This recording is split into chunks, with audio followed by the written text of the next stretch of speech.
HD ಕೋಟೆಯಲ್ಲಿ ತಾಲೂಕು ಆಡಳಿತ ವತಿಯಿಂದ ಡಾಕ್ಟರ್ ಬಾಬು ಜಗಜೀವನ್ ರಾಮ್ ಅವರ 117ನೇ ಜಯಂತಿಯನ್ನು ಆಚರಿಸಲಾಯಿತು.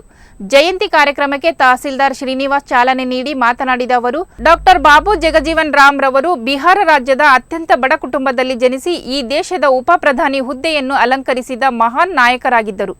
ವಿದ್ಯಾರ್ಥಿ ದೆಸೆಯಿಂದಲೇ ಹೋರಾಟ ಛಾಪು ಬೆಳೆಸಿಕೊಂಡಿದ್ದ ಬಾಬೂಜಿರವರು ಭಾರತ ದೇಶದ ಹಲವಾರು ಮಹತ್ವದ ಖಾತೆಗಳನ್ನು ಅತ್ಯಂತ ಯಶಸ್ವಿಯಾಗಿ ನಿಭಾಯಿಸಿದ ಕೀರ್ತಿ ಅವರಿಗೆ ಸಲ್ಲುತ್ತದೆ ಎಂದರು.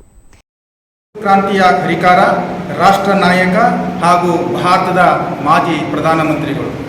ನಮಗೆಲ್ಲ ಒಂದೇನಪ್ಪ ಅಂತಂದರೆ ಗೌರವ. ಒಬ್ಬ ಸಾಮಾನ್ಯ ಕುಟುಂಬದಲ್ಲಿ, ಒಬ್ಬ ಬಿಹಾರದಲ್ಲಿ ಹುಟ್ಟಿದಂಥ ಸಾಮಾನ್ಯ ಕುಟುಂಬದ ಒಬ್ಬ ವ್ಯಕ್ತಿ ಭಾರತದ ಮೊದಲನೇ ಪ್ರಜೆಯಾಗಿ ಆಯ್ಕೆ ಆಗ್ತಾರೆ ಅಂತಂದರೆ ನಿಮ್ಮೆಲ್ಲರ ಸೌಭಾಗ್ಯ ಅಂತ ನಾವು ಈ ಸಂದರ್ಭದಲ್ಲಿ ನಾವು ಹೇಳ್ಬೋದು. ಅವರು 5 ಏಪ್ರಿಲ್ 1908ರಲ್ಲಿ ಬಿಹಾರದ ಒಂದು ಕುಟುಂಬದ ಸಾಮಾನ್ಯ ಕುಟುಂಬದಲ್ಲಿ ಜನಿಸ್ತಾರೆ. ಅದಾದ ನಂತರ ಅವರು ದೇಶದ ಪ್ರಗತಿಗೋಸ್ಕರವಾಗಿ ತಮ್ಮ ಮುಡಿಪಾಲನ್ನ ಇಡ್ತಾರೆ. ಅವರು ಒಂದು ಕಡೆ ಎಲ್ಲೋ ಒಂದು ಕಡೆ ಹೇಳ್ತಾರೆ, ಏನಪ್ಪ ಅಂತಂದರೆ ದೇಶದ ಪ್ರಗತಿಯಲ್ಲಿ ನಮ್ಮ ಪ್ರಗತಿ ಇದೆ, ಅದರ ಉದ್ಧಾರದಲ್ಲೇ ನಮ್ಮ ಉದ್ಧಾರವಿದೆ, ಅದರ ವಿಮೋಚನೆಯಲ್ಲೇ ನಮ್ಮ ವಿಮೋಚನೆ ಇದೆ ಅಂತಕ್ಕಂಥ ಮಾತನ್ನ ಹೇಳ್ತಾರೆ. ಅವರು ನಮ್ಮ ದೇಶದ ಪ್ರಗತಿಗಾಗಿ, ಅಭಿವೃದ್ಧಿಗಾಗಿ ಅವರು ಅನೇಕ ಖಾತೆಗಳನ್ನ ಅವರು ಸಹ ವಹಿಸ್ಕೊಂಡಿದ್ರು. ಅದರಲ್ಲಿ ವಾರ್ತಾ ಮತ್ತು ಪ್ರಸಾರ, ಸಾರಿಗೆ, ರೈಲ್ವೆ, ಕಾರ್ಮಿಕ ಮತ್ತು ಪುನರ್ವಸತಿ, ಆಹಾರ, ಕೃಷಿ, ಸಹಕಾರ, ನೀರಾವರಿ ಇಂತಹ ಅನೇಕ ಖಾತೆಗಳನ್ನು ಅವರು ವಹಿಸಿ ದೇಶದ ಅಭಿವೃದ್ಧಿಗೆ ಸಾಧಿಸಿದಂಥ ವ್ಯಕ್ತಿ ನಮ್ಮ ಬಾಬೂಜಿಯವರು. ಇನ್ನು ಈ ವೇಳೆ ಬಾಬೂಜಿಯವರನ್ನು ಹತ್ತಿರದಿಂದ ನೋಡಿದ್ದ ಹಿರಿಯ ಮುಖಂಡ ಕೊತ್ತೆಗಾಲ್ ತಿಮ್ಮಯ್ಯ ಮಾತನಾಡಿ, ಚುನಾವಣಾ ನಿಮಿತ್ತವಾಗಿ ಬಾಬೂಜಿರವರು 1983ರಲ್ಲಿ ಹೆಚ್ಡಿ ಕೋಟೆ ಪಟ್ಟಣಕ್ಕೆ ಆಗಮಿಸಿ ಸ್ಥಳೀಯ ಜನರೊಂದಿಗೆ ಸಾಕಷ್ಟು ಚರ್ಚೆಗಳನ್ನು ಮಾಡಿದ್ದು ನಮ್ಮ ಸೌಭಾಗ್ಯವೇ ಸರಿ ಎಂದರು. ಅನೇಕ ಖಾತೆಗಳನ್ನ ಅತ್ಯುನ್ನತವಾಗಿ ನಿರ್ವಹಣೆ ಮಾಡಿದಂಥ ಮಹಾನೀಯರು ಡಾಕ್ಟರ್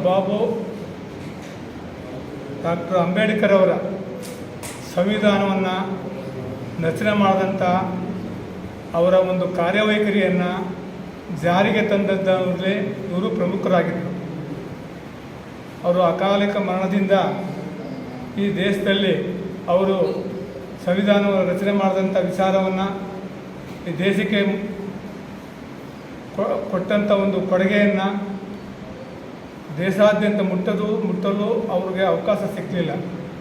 ಅದನ್ನು ಇವರು ಅತ್ಯುನ್ನತವಾಗಿ ಕಾರ್ಯನಿರ್ವಹಣೆ ಮಾಡಿದಂಥವರು.